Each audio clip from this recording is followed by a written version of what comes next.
જામનગરમાં બસપાના પૂર્વ કોર્પોરેટર કોંગ્રેસમાં જોડાયા। વોર્ડ નંબર 6 ના પૂર્વ કોર્પોરેટર ફુરકાન શેખ જોડાયા કોંગ્રેસમાં। અગાઉ ફુરકાન શેખ પર લાંચ લેવાનો આરોપ લાગ્યો હતો। બિલ્ડર પાસેથી 1.5 લાખની લાંચ લેવાનો આરોપ લાગ્યો હતો।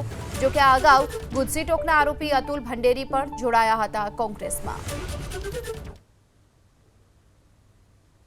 બીએસપી મૂકવાનું મારું નિશ્ચિત કારણ છે, જેના કારણે હું બીએસપી પાર્ટી મૂકું છું અને હું વર્ષોથી આંબેડકરવાદી વિચારધારાથી પ્રેરિત છું અને આંબેડકરવાદી વિચારધારા એ મને કોંગ્રેસ પાર્ટીમાં જ મળી શકે અને કોંગ્રેસ પાર્ટી પોતે એક આંબેડકર વિચારધારા ઉપર ચલાવવાની પાર્ટી છે, એટલે હું કોંગ્રેસ પાર્ટી જોઈન કરી છે।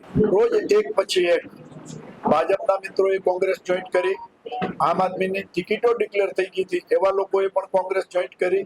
જે લોકો ગયા વખતે બસપામાં ચૂંટાણા હતા એવા ફુરકાનભાઈ શેખ પણ આજે કોંગ્રેસ જોઈન્ટ કરે છે। કોંગ્રેસની નીતિ રીતિ, કોંગ્રેસની વિચારધારા, કોંગ્રેસ આ દેશ માટે શું કર્યું, કોંગ્રેસ આ જામનગરની જનતા માટે શું કરશે, એ વિચારોથી પ્રભાવિત થઈને અલગ અલગ પાર્ટીના ચૂંટાયેલા લોકો, ટિકિટો મળેલા લોકો કોંગ્રેસ જોઈન્ટ કરી રહ્યા છે। અમે એમને દિલથી આવકારીએ છીએ।